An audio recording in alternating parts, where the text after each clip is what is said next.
السلام عليكم ورحمة الله وبركاته. ازيكم عاملين ايه؟ يا رب تكونوا بخير. طبعا ما عملناش فيديوهات من زمان مع بعض، فهنعمل النهارده فيديو او هنعمل مشروع ان شاء الله يكسبكم دهب. هنعمل النهارده بصوا صابون سائل. ده مشروع ممكن تعملوه في البيت. سهل ان شاء الله وبسيط. بصوا هنحط ده خليط كده معانا بنجيبه جاهز. في الكيس ده بصوا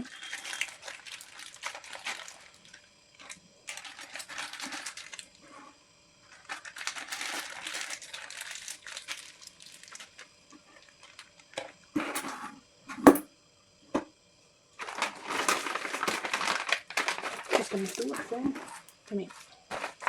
بصوا معاه الكيس ده كمان، نحط الاتنين على بعض.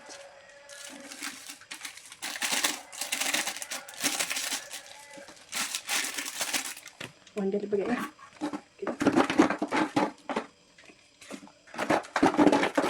انا مجهزه معايا طبعا بس انا مجهزه معايا دي ازازه 2 لتر تمام. بس مش هنحطها بالوقت. هنحطها امتى؟ بعد ما نقلب ده كويس. بصوا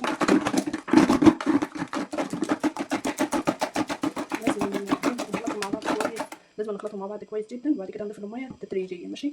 بس هخلطهم حلو وهجي لكم.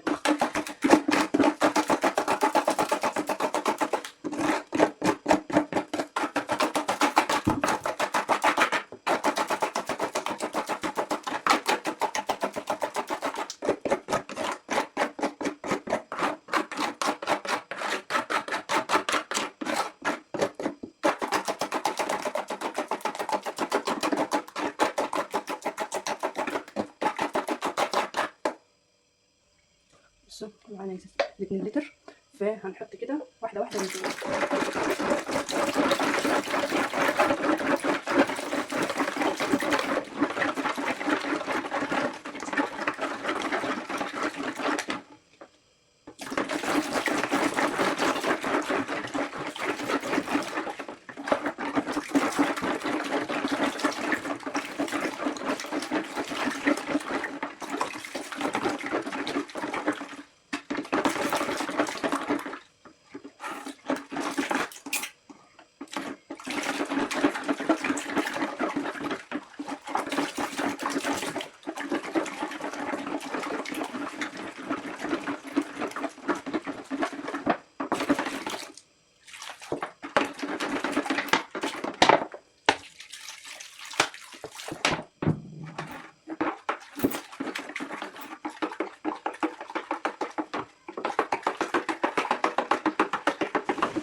املك زيتين واجي لكم.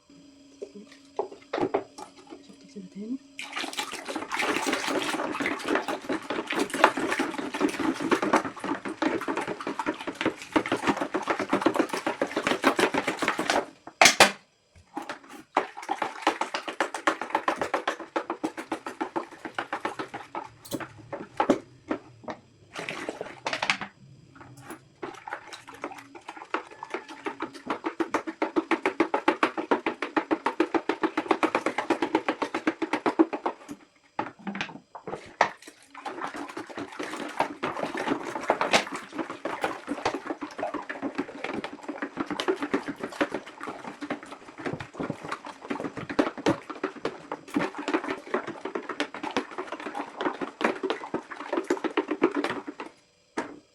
جيب لي ده تاني.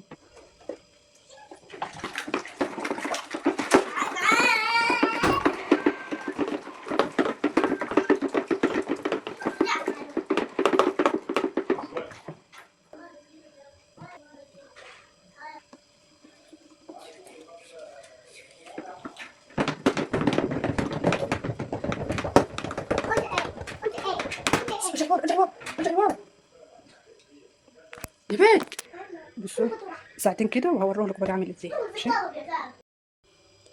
بصوا ده الصابون اللي انا عملته معاكم، دول 8 لتر، وممكن تزودي تاني، هو كل ما يقعد ما يتقل. بصوا يا جماعه عامل ازاي خطير.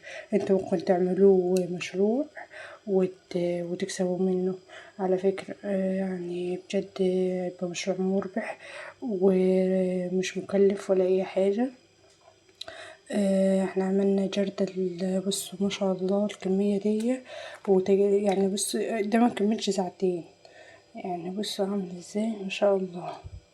بس تعالوا اوريكم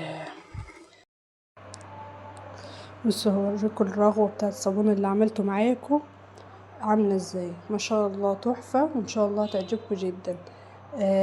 بصوا الرغوة بتاعته والله بجد خطيرة، وانا لسه عاملاه. فاصلا الصابون كل ما يقعد ما يتقل يعني ويحلو. فجربوا تعملوه ده كمشروع كتوفير في البيت. تجيبوا الكيس من عند اي واحد بتاع منظفات وتعملوه في البيت زي ما انتوا شفتوا معايا كده. هتدوب البودرة مع الخلطة اللي هي العجينة دي، السائل يعني شوية، وهتخلطهم كويس، وبعد كده بقى تضيف المية تدريجيا معاكي من 6 لتر لحد 8 لتر، ولو انت عايزاها كمان ممكن تزود 10 لتر زي ما انت حابة. شوفوا انا حطيت شوية صغيرين وعملوا رغاوي قد ايه. فبجد الصابون تحفة، وان شاء الله يعجبكم، واتمنى ان تعمل لايك واشتراك وكومنت. تعمل لايك واشتراك. ماشي، ده الفيديو بتاع النهارده، يا رب يعجبكم. سلام.